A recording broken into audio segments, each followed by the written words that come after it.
네, 반갑습니다. 주식일기입니다. 자, 오늘의 영상 시장 흔들린다고 했습니다. 이번 주 시장 이렇게 갑니다. 영상 안 보면 대응 못합니다. 라는 내용으로 영상 준비했고요. 영상 시청하시기 전에 좋아요, 구독, 댓글, 알림 설정까지 한 번씩 부탁드리도록 하겠습니다.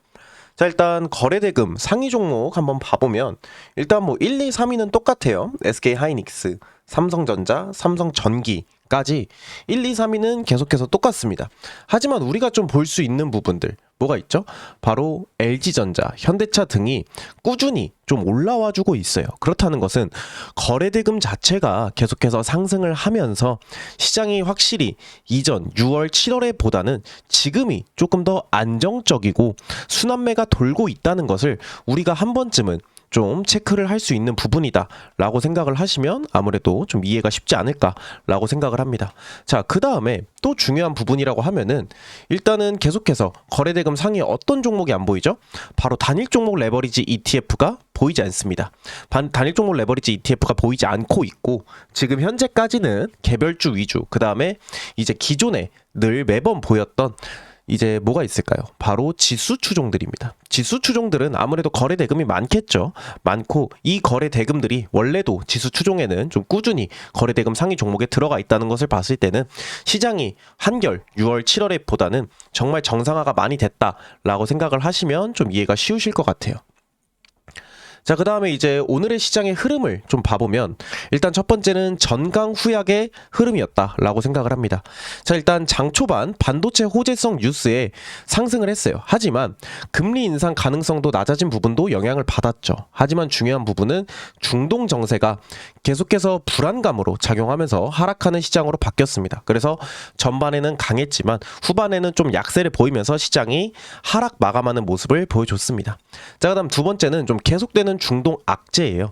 그러니까 이란 강경파가 문제예요. 사실 이란 강경파 같은 경우에는 미국과 체결한 MOU를 신뢰하지 않고 미국과의 무력 충돌 확대에 대비를 해왔다고 보도를 하고 있어요. 그 다음에 현재 60일간의 협의 기간이 끝났음에도 달라진 부분은 없고 오히려 전쟁론 쪽으로 시선이 쏠리는 분위기를 계속해서 가져가고 있다는 거죠. 전쟁론이 쏠리면 어떤 현상이 일어나냐? 바로 국채 금리가 상승을 하게 됩니다. 유가도 계속해서 상승을 하고요. 미 증시에서는 30년 물이 2007년 이후 최고치를 달성을 했고 오늘 장중에는 일본도 10년 물이 30년 만에 최고치를 찍을 만큼 불안감이 지금 현재 계속해서 작용하고 있다라고 생각을 하시면 될 것 같습니다. 자, 그 다음 지금의 시장이 어떤 시장으로 보여질지는 모르겠어요. 하지만 제가 봤을 때는 안정을 받아야 할 구간이다 라고 생각을 합니다. 그러니까 이평이 지지를 받아줘야 돼요. 명확하게. 어떤 말이냐, 현 구간이 지금 121선을 두고 대응하려는 구간이에요. 그렇기 때문에 시장이 내린다기보단 저번 주에 상승한 일부 폭에 대한 차익 실현 물량들도 같이 나오고 어느 정도 악재가 받쳐주면서 시장이 약간 밀리지 않았나 라고 생각을 하시면 좀 이해가 쉬우실 것 같습니다.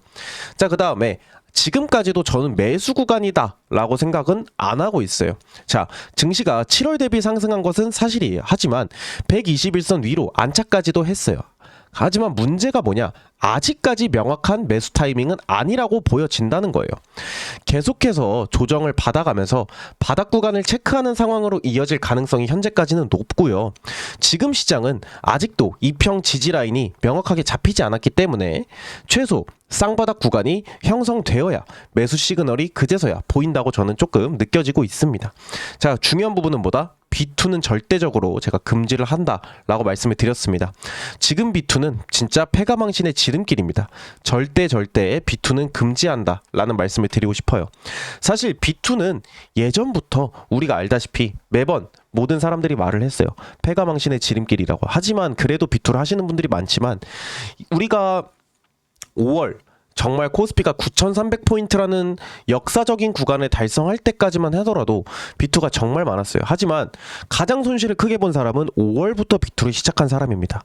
5, 6, 7 증시가 거의 40%가량 하락을 했기 때문에 그때 손실을 보신 분들은 아마 B2로 통해서 손실 보신 분들 정말 제가 본 주변 사람들 중에서도 이제 뭐 생을 마감할 정도로 리스크가 컸다라고 생각을 하기 때문에 아직까지도 B2를 통해서 매매는 제가 볼 때는 좀 불확실성이 강하다라고 생각을 하고 있습니다. 자, 그러면 우리가 조금 얘기를 마저 한번 해보려고 합니다. 일단 시장 자체는 어느 정도 안정화에 들어온 것은 사실이에요. 현재 구간이 안정화 구간은 사실이다. 하지만 불안정한 시선도 여전하다가 지금 현재의 상황이라고 저는 조금 생각을 하고 있어요. 자, 불안정한 시선이 여전한 데는 많은 이유가 있습니다. 어떤 이유가 있을까요? 일단 뭐 바로 좀 전에 말씀드렸던 중동 정세가 우선적으로 리스크 1번이다 라고 생각을 하시면 돼요. 그러니까 중동 정세는 사실 끝날 것처럼 끝나지 않는 상황이 지금 몇 개월째 반복이 되고 있습니다. 원래라면 단기전을 많이 예상을 했어요. 단기적으로 시장이 끝날 것이다 라고 예상을 했지만 단기적이 아닌 오히려 지금 중장기적으로 이어지고 있어요. 자, 이게 어떠한 좀 상황과 비슷하냐? 바로 러시아, 그다음 우크라이나 전쟁과 비슷해요. 원래 초반 러시아와 우크라이나 전쟁이 일어났던 그 초반만 생각을 하더라도 러시아가 정말 빨리 우크라이나를 장악하고 끝날 것이다 라는 여론이 많았습니다. 그렇게 보는 시선도 많았고, 하지만 우크라이나가 생각보다 잘 버텼고요. 그 다음에 이제 각 나라의 지원을 많이 받습니다. 미국부터 시작해서 유럽 국가들의 지원까지도 받으면서 오히려 러시아가 지금 현재는 좀 밀리는 분위기까지도 형성이 되고 있어요. 자, 그러면서 이런 중장기적 관점의 전쟁으로 이어질 가능성이 저는 조금 많다고, 그리고 가능성이 높다고 생각을 하고 있습니다. 자, 중동 정세를 끝낼 수 있는 방법이 뭐가 있을까요? 사실 방법은 좀 명확해요. 그러니까 방법은 정말 간단하고 명확하다라고 저는 생각을 합니다. 그게 뭘까요? 미국이 정말 강하게 이제 좀 전쟁을 이어가는 것입니다. 그러니까 지금처럼 그냥 몇 군데 폭격하고 그 다음에 뭐 시장에서 그냥 우리가 알다시피 우리가 접하는 뉴스들처럼 어디 뭐 이란에서 뭐 해협을 봉쇄를 했다 했을 때 미국은 그에 대한 보복으로 뭐 일부 구역을 폭격을 하고 이런 느낌이 아니라 정말 우리가 알다시피 걸프전이라던가 아니면 뭐 다른 이제 미국이 기존에 했던 이제 좀 방식처럼 정말 강하게 폭격 아니면 그냥 전면전으로 밀어붙여버리는 거예요. 방법은. 그랬을 때 근데 물론 리스크가 존재하기 때문에 지금 미국의 입장에서는 이렇게까지 전면전까지 생각을 안 하고 협상 테이블에서 우위를 두고 최대한 협상을 이끌어 나가려는 것으로 저는 조금 판단이 되지만 결국 제가 볼 때는 약간 좀 전면전 쪽이 강하지 않을까라고 생각을 하고 있습니다. 전면전 안 가는 이유는 뭐 아무래도 좀 당연하죠. 자, 그러면 이 중동 정세가 끝나면 시장이 우상향하나요? 라고 봤을 때 저는 이거에 대해서는 아직까지는 정확한 해답은 없다 라고 생각을 합니다. 왜 정확한 해답이 없다고 말씀을 드리냐? 우리가 아는 것은 중동 정세뿐만이 한국 시장의 리스크가 아니에요. 자, 한국 정세에 약간의 좀 한국 시장의 리스크가 또 추가적으로 계속해서 나오는 게 뭐냐면 바로 중국발 반도체입니다. 중국발 반도체 이슈가 한국 시장에서 약간 조금 리스크를 계속해서 주고 있어요. 우리가 흔히 아는 창신 반도체죠. 중국의 반도체 회사 창신 반도체가 상장을 하고 확실히 중국 반도체가 이전에 비해서 좀 약간 시장에서 점유율도 점점 올려가고 있는 모습을 봤을 때는 중국발 반도체 이슈가 한국 시장의 가장 큰 악재인 건 사실입니다. 자, 근데 이 이슈가 왜 지금까지 크게 시장에 변동성을 많이 주지 않았냐 라고 생각을 하신다면 이건 조금 당연한 부분인 게요. 자, 반도체 업체들 우리가 흔히 알 수 있는 삼성전자, SK 하이닉스 같은 경우에는 반도체를 일반 시장에 공급하는 게 아닙니다. 바로 뭘까요? 계약된 회사에만 지급합니다. 자, 이 말이 무슨 말이냐? 이미 오더를 받고 주문을 하는 형식이라는 거예요. 그렇기 때문에 이 계약된 회사에만 지급을 하고 있는 방식이 이 중국발 반도체 시장이 과연 이 시장에까지 들어올 수 있을까? 라는 것에 대해서는 지금까지도 의문점이 많다는 거예요. 자, 지금 반도체가 들어가는 곳이 어디죠? 바로 데이터 센터입니다. 데이터 센터. 데이터 센터라고 하면은 우리가 흔히 알 수 있는 듯이 AI 시장이에요. 자, AI 시장 같은 경우에는 우리가 아직까지도 생각하는 게 뭐죠? 바로 중국. 즉 중국이라는 것은 질보다는 약간 양으로 승부를 하고 우리가 흔히 중국 이제 제품을 사용할 때 뭐 예를 들어서 알리익스프레스라던가 테무 같은 곳에서 우리가 어떠한 제품을 살 때 우리는 어떤 생각을 가지고 제품을 사죠? 바로 싼 오로지 가격 하나만을 보고 제품을 사용을 합니다. 사실상 질적인 부분을 보면 이제 한국이나 다른 나라가 압승인 건 사실입니다. 하지만 우리가 이제 일반적으로 사용하는 소모품 계열 같은 경우는 알리나 테무를 사용하는 이유가 어차피 질보다는 차라리 양, 그 다음에 가성비적인 측면에 따지기 때문이에요. 근데 이게 반도체 시장에도 대입이 가능하냐라는 부분이 많이 크다고 저는 생각을 합니다. 반도체적인 부분에서 과연 질보다 양, 그 다음 가격적인 측면을 따질까요? 저는 그렇지 않다고 봐요. 그렇기 때문에 이 지금 현재 중국발 반도체 이슈가 한국 시장을 뭐 폭락까지 이끌어내고 삼성전자와 SK하이닉스가 정말 강하게 하락할 만한 이유는 좀 아니다라고 저는 조금 생각을 하고 있는 것 뿐입니다. 자, 그러면 우리가 조금 차트적인 부분을 보면서 한번 얘기를 해보면, 자, 오늘 이제 코스피 같은 경우에 장 초반 상승으로 시작을 했어요. 갭상승이 올라왔죠. 갭상승으로 시작을 했지만 그 이후에 시장이 어떻게 되죠? 계속해서 밀렸습니다. 자, 밀리는 현상을 좀 봤고, 밀리면서 약간 장 막판에는 좀 반등하면서 마감되는 모습도 보여주긴 했어요. 하지만 중요한 부분이 뭐냐면요, 결국 121선을 한 차례 더 지켜냈다는 부분입니다. 121선을 한 차례 더 지켜냈고 121선 위에서 어떻게든 시장을 이끌어 나가려는 흐름이 상당히 강해요. 하지만 제가 보기에 지금 당장의 121선을 지켜서 올리는 것은 약간 조금 불가능하지 않나 라고 생각을 합니다. 자, 우리가 아는 부분을 봤을 때는요, 주가가 강하게 계속해서 코스피가 올해만 해도 강하게 상승을 이어갔어요. 자, 강하게 상승을 이어간 결과가 이겁니다. 결과가 증시를 거의 40% 이상 가까이 떨어뜨렸었고, 물론 여기에는 여러 가지 악재들도 존재를 했어요. 하지만 단편적으로만 보자는 얘기입니다. 결국 증시라는 것은요, 그리고 주식시장이라는 것, 그리고 차트라는 것은 주가가 무조건 강하게 우상향이 나왔을 때는 그만큼의 하락까지도 예상을 해야 된다는 겁니다. 하지만 어느 정도 조정을 받아주면서 천천히 이런 식으로 우상향이 나왔을 때는요, 하락은 어떻게 될까요? 동일하게 천천히 우하향을 하는 패턴이 이어집니다. 계속해서 반등 구간을 한 번씩 줄 수 있는 명분이 있다는 거예요. 하지만 지금의 시장은 그거와는 조금 상반되는 흐름을 보였다라고 저는 생각을 합니다. 자, 일단은 121선은 지켰어요. 근데 왜 지금 현재 121선을 이악 물고 지키려고 생각을 하냐라고 봤을 때, 저는 바로 이전에 이 121선이 뚫렸을 때의 시장을 아무래도 좀 리스크로 보고 있지 않나 라고 생각을 합니다. 121선이 뚫리면서 증시가 어디까지 내려갔죠? 바로 5000포인트까지 정말 강하게 하락을 했습니다. 이 5000포인트까지 강하게 하락한 부분들이 리스크로 작용을 하는 거예요. 자, 거의 3거래일 만에 어디까지 빠졌죠? 바로 20%가 넘게 빠졌거든요. 그러니까 이거에 대해서 아직까지도 좀 공포 심리가 저는 자극되고 있다라고 생각을 하고 있습니다. 이 공포 심리가 자극되고 있는 부분들을 통해서 우리가 알 수 있는 부분이 뭐다?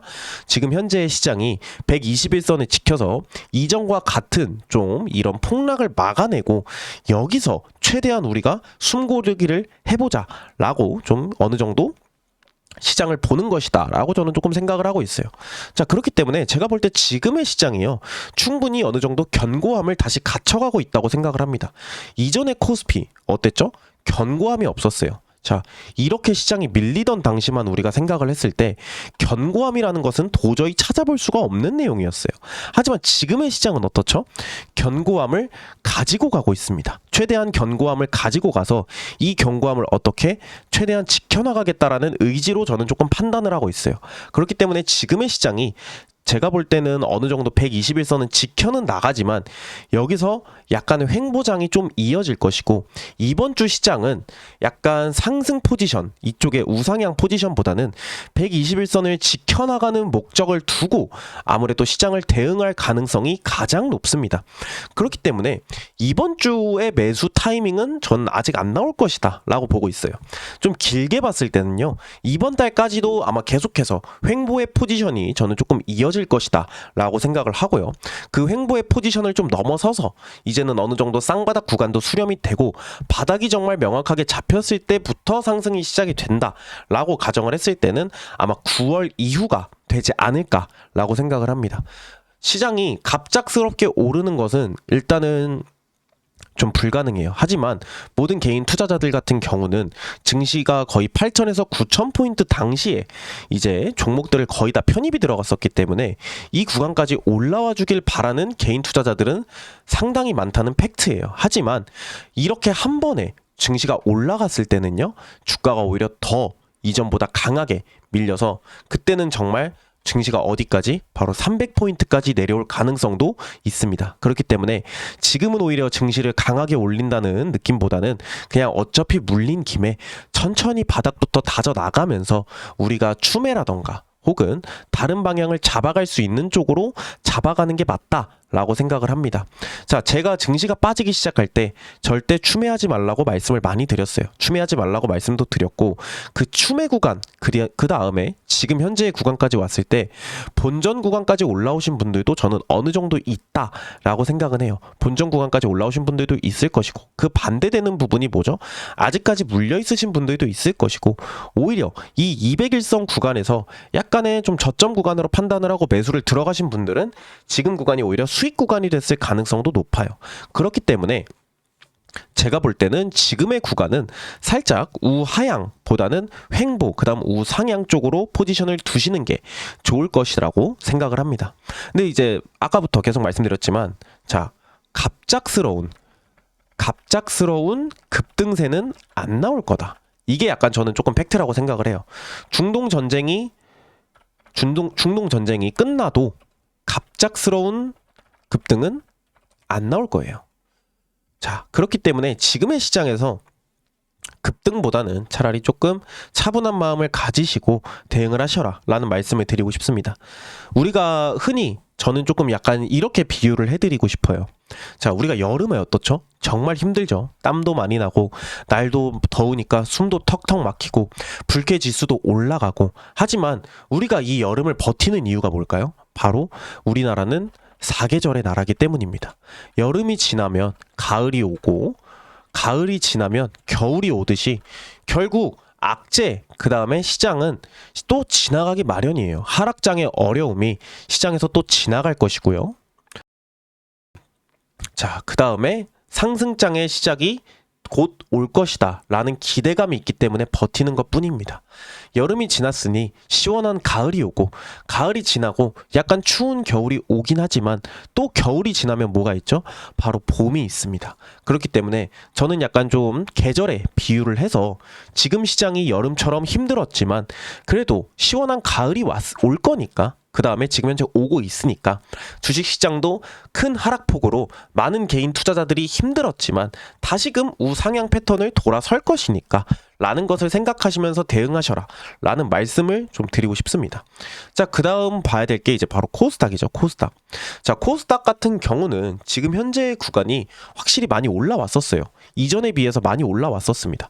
많이 올라왔지만 어느 정도 좀 차익 물량이 던져지는 것 같아요. 차익 물량이 던져지면서 시장에서 약간 좀 하락세를 보였습니다.